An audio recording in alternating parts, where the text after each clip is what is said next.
Oke teman-teman, kembali lagi di channel saya di Teguh Motor. Kali ini saya mau bahas ini motor 125 dalam kondisi mogok udah 2 minggu tidak digunakan. Nggak tahu kenapa sebabnya mogok. Nah, untuk mengetahui gejalanya seperti apa, kita cek sama-sama ya.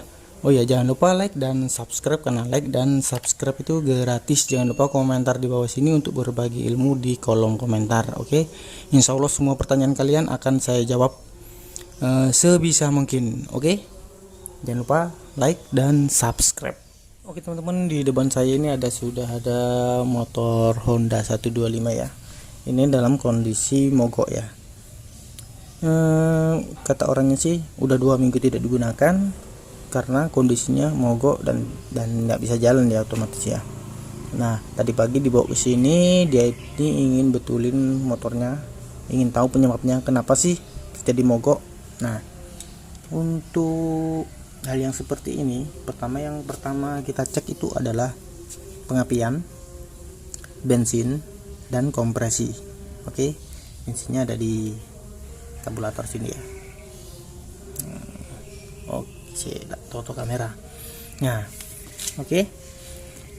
Pertama-tama yang paling hal yang mudah kita cek adalah kita cek pengapiannya. Pengapiannya ada apa enggak? Kalau udah ada pengapian, kita cek bensinnya mengalir dengan lancar atau enggak. Kalau nggak mengalir dengan lancar, kemungkinan bisa terjadi mogok. Dan yang ketiga adalah kompresi. Kompresi itu tekanan yang ada di dalam mesin ya.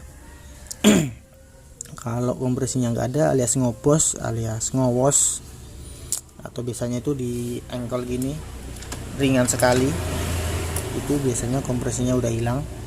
Nah, kalau masalah kompresi itu berhubungan dengan seker yang aus, atau klep yang kalah, atau mungkin hanya terganjal kotoran atau kerak-kerak yang ada di dalam ruang bakar sini.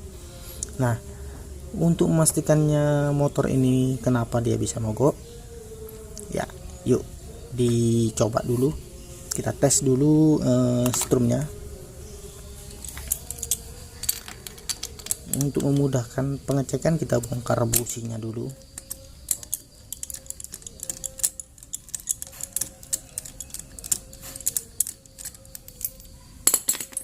Oke, kita cek dulu strumnya yang ada dari koil, dari ujung koil.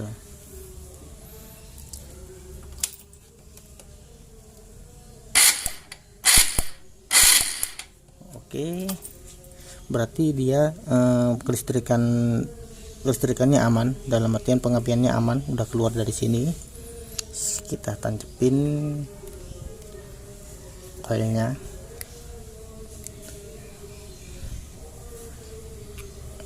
Kita cek busi yang tadi. Businya kayak gini teman-teman, udah hitam.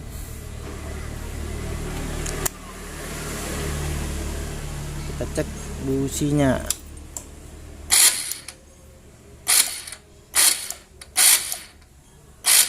Nah, busi seperti ini itu busi yang tidak layak digunakan.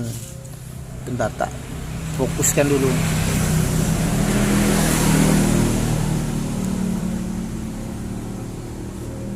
Coba perhatikan ujung busi ini.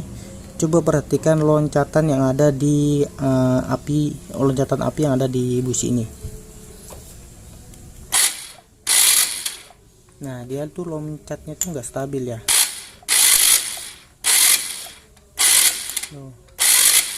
Dia tuh loncatnya kadang ke arah kanan, kadang ke arah kiri. Nah, seperti ini. Dia tuh loncatnya itu, tunggu. Nah, ini businya. Dia tuh loncatnya itu nggak ke arah dari sini ya, dari apa namanya ya, dari ujung ini. Dia tuh nggak loncat ke atas masa sini, tapi dia tuh loncatnya ke arah kanan kiri, nggak stabil, kadang ke atas, kadang ke bawah, kanan kiri. Yuk kita cek lagi, kita perhatikan lagi.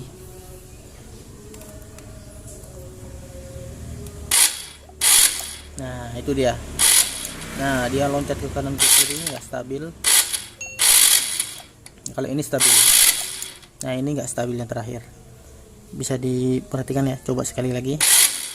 Nah, Nah, dia loncatnya ke kanan ke kiri. Untuk membuktikannya kita coba kita pasang ya. Businya dipasang. Apakah motornya menyala? Kan tadi belum dicek juga. Oke.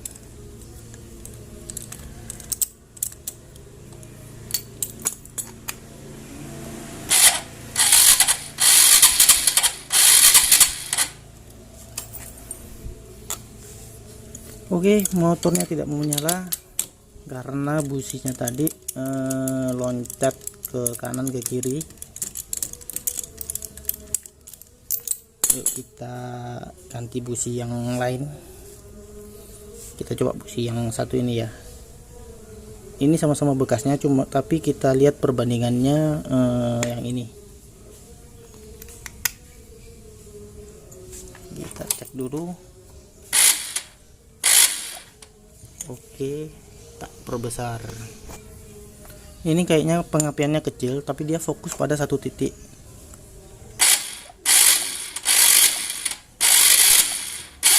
Oke, dia nggak lompat-lompat, dia fokus pada satu titik. Dia itu loncatnya ke arah atas, ke massa. Yuk dipasang businya dulu.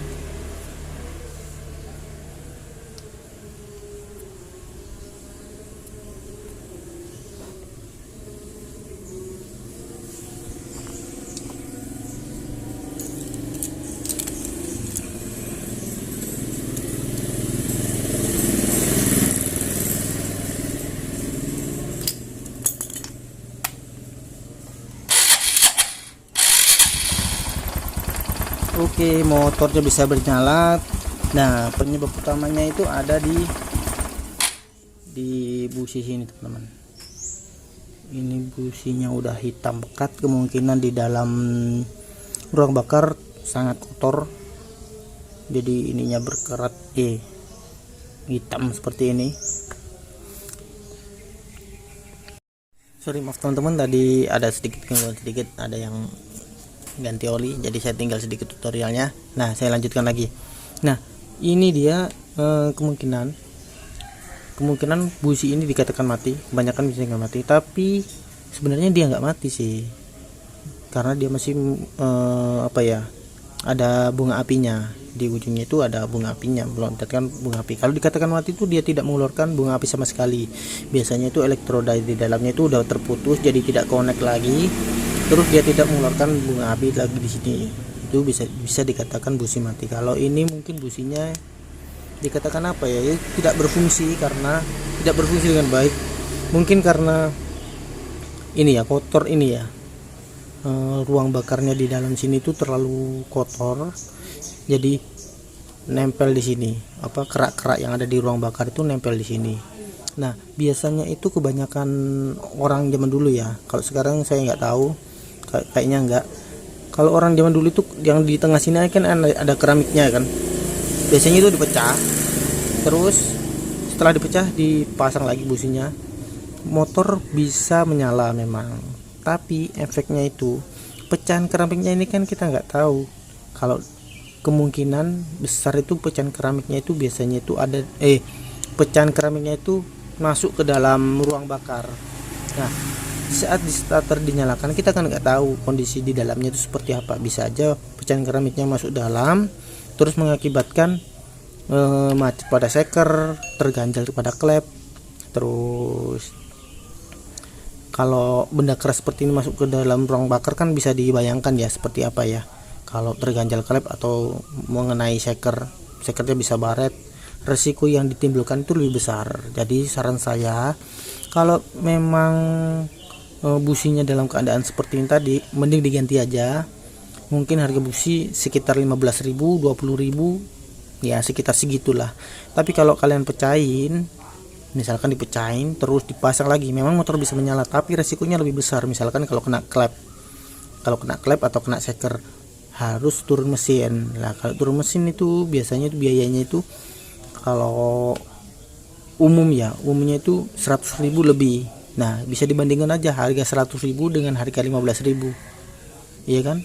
Mending ganti busi aja, jangan dipecahin. Karena saya udah pengalaman ada orang motornya mogok mati, terus dipecahin ujung businya, keramiknya ini yang ada di ujung sini dipecahin.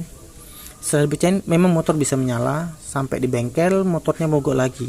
Nah mogoknya itu karena pecahannya ini kurang bersih, pecahan keramiknya ini kurang bersih, akhirnya kena di sekernya jadi baret. Nah mau nggak mau dia harus turun mesin dan ganti seker kurang lebih waktu itu 400-an lah, sama ganti oli kurang lebih 400-an lah.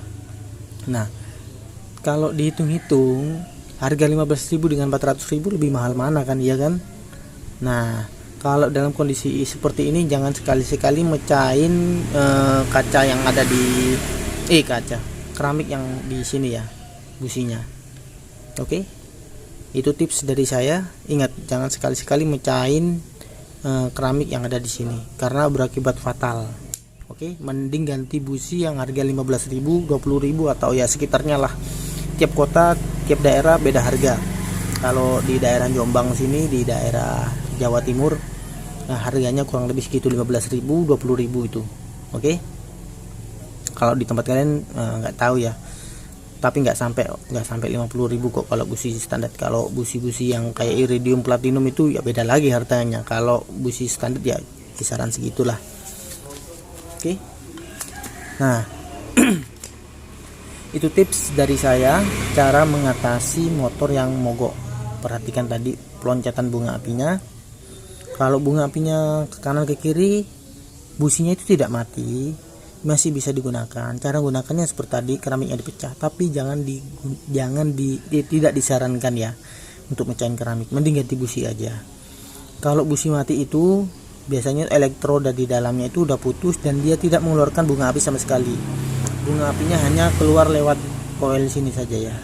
Oke, lewat koil keluar, tapi lewat busi nggak keluar, itu berarti businya sudah mati. Tapi kalau masih mengeluarkan bunga api, busi masih bisa ditolong dengan cara dipecahin seperti tadi. Tapi saran saya mending jangan dipecahin, mending ganti baru aja, karena harga busi cuman segitu ya daripada turun mesin. Oke, demikian video dari saya. Jangan lupa like dan subscribe, karena like dan subscribe itu gratis. Kalian komentar juga di bawah sini ya, kita berbagi ilmu di kolom komentar. Oke, salam.